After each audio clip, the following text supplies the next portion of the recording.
eyyühellezine amenu men yertedde minkum an dinihi fesevfe ya'tillahu bi kavmin yuhibbuhum ve yuhibbunehu ezilletin alel müminin izzetin alel kafirin yücahidune fi sebilillah.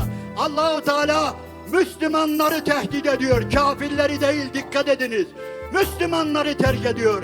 Benim Resulüm cihat Resulüdür. Benim Resulüm kılıcıyla gelmiştir.